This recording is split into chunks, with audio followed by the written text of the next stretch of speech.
बहुत से students course selection के दरमियान काफ़ी सारी मिस्टेक्स करते हैं और इन मिस्टेक्स का नतीजा ये निकलता है कि इनकी डिग्री की ड्यूरेशन भी ज़्यादा हो जाती है और उनको फिर ज़्यादा फ़ीस भी पे करना पड़ती है। तो इस वीडियो के अंदर आपको इन तमाम कॉमन मिस्टेक्स से बचाया जाएगा और आपको बीएस डेटा साइंस के जो कोर्स सिलेक्शन के रूल्स हैं वो इजीली आपको बताए जाएंगे ताकि आप इन तमाम मिस्टेक्स से बच सकें और अपनी डिग्री को वक्त पे कंप्लीट कर सकें। तो शुरू करते हैं आज के इस वीडियो को।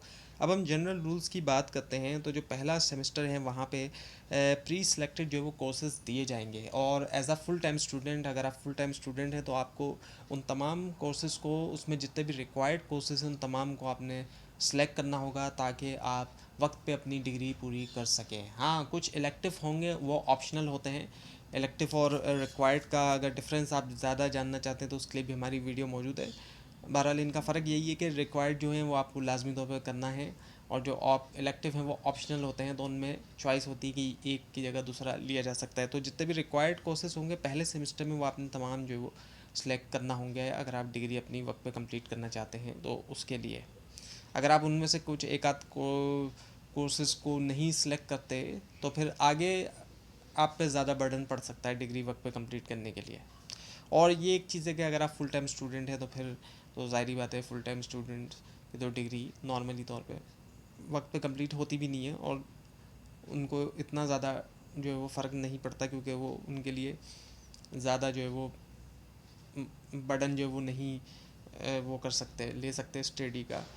अब इलेक्टिव कोर्सेज जो है उनमें आप चॉइस होगी और जो कंटिन्यूइंग स्टूडेंट है वो जो स्कीम ऑफ स्टडीज़ है उसके मुताबिक करेंगे सिलेक्ट, और जो प्रिस्क्राइब्ड एकेडमिक रूल्स और लिमिटेशन है उसको फॉलो करना पड़ेगा। ऐसा नहीं है कि कोई लिमिटेशन या रूल्स नहीं है, जो मर्ज़ी चाहे सिलेक्ट कर लें, ऐसा नहीं हो सकता उन तमाम को। अब इनकी डिटेल्स हम समझेंगे तो आपको समझ में आएगा।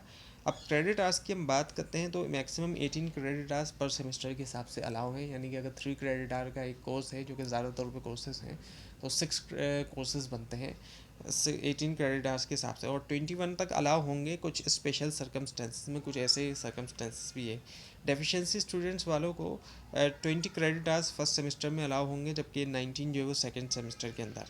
और VU001 जो है ये मैंडेटरी है, लाजमी है कि इसमें इनरोल हो और इसको क्वालिफाई किया जाए, इसको कंप्लीट किया जाए, ये लाजमी हो चुका है।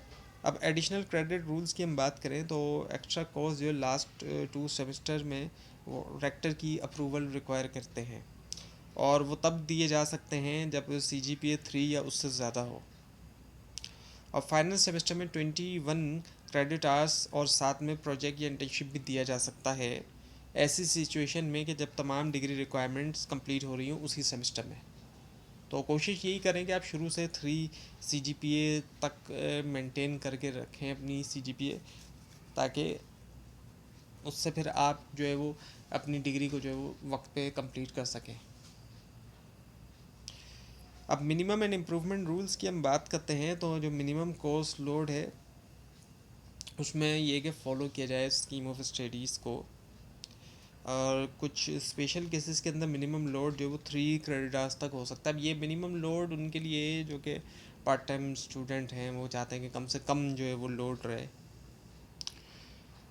और इम्प्रूवमेंट की हम बात करें तो जो बी ग्रेड से कम कोर्सेज हैं वो उनके ज़रिए इम्प्रूवमेंट जो है वो की जाएगी, ग्रेड की, CGPA की उनको दोबारा देकर। लेकिन जो है वो मैक्सिमम लिमिट जो है वो ऐसा नहीं है कि दोबारा रिपीट करने वाला जो है वो कोर्स वो एक्स्ट्रा क्रेडिट आवर्स जो है वो दे दिए जाएंगे, नहीं। अब 18 क्रेडिट आवर्स की लिमिट है तो 6 कोर्सेज ही सिलेक्ट किए जा सकते हैं 3 क्रेडिट आवर्स के। इनके फिर एक कोर्स जो है वो पुराना ही करना होगा नए कोर्स की जगह। और थ्योरी एंड प्रैक्टिकल इन दोनों की हम बात करें तो ये दोनों सेम सेमेस्टर के अंदर लिए जाएंगे। ये नहीं होगा कि थ्योरी अलग सेमेस्टर में प्रैक्टिकल अलग में।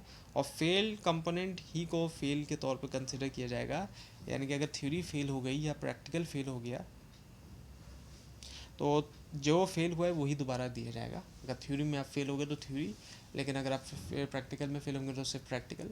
ऐसा नहीं होगा कि थ्योरी में भी फेल हो गए तो प्रैक्टिकल भी और थ्योरी भी दोनों ही नहीं, ये जिसमें होंगे वही दोबारा दिया जाएगा। और फाइनल ईयर प्रोजेक्ट की हम बात करें तो ये है तो टोटल 6 क्रेडिट आवर्स का, लेकिन ये दोनों सेमेस्टर में इक्वली ये डिवाइड है सेवन्थ और एट में, इन दोनों में इसको तोड़ा गया है, एक तरह से बराबर तोड़ा गया है इसको। एक हिस्सा इसका सेवन्थ में और एक हिस्सा जो है वो एट के अंदर।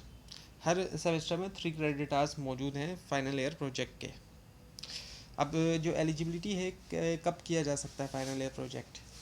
सेवन्थ या एट्थ सेमेस्टर में पहुंचना लाजमी नहीं है अगर ये रिक्वायरमेंट्स पूरी नहीं होती। मिनिमम CGPA 1.90 हो और एटलीस्ट जो है वो 90 क्रेडिट आवर्स, इतने कोर्सेज आपने पढ़ लिए हों, क्लियर कर लिए हों, पास कर लिए हों, 90 क्रेडिट आवर्स आपके बन चुके हों। थोड़े बहुत कोर्स सिलेक्शन प्रोसीजर हम देखें तो आप LMS में जाएंगे, वहाँ पर आप स्टूडेंट सर्विसेज को ओपन करेंगे, कोर्स सिलेक्शन के ऊपर क्लिक करेंगे और कोशिश करेंगे जो फेल या इम्प्रूवमेंट वाले कोर्स हैं उनको आप पहले सेलेक्ट करके उनको क्लियर करें या इम्प्रूव करें, फिर सेलेक्ट करें कोर्सेज और सेव करें।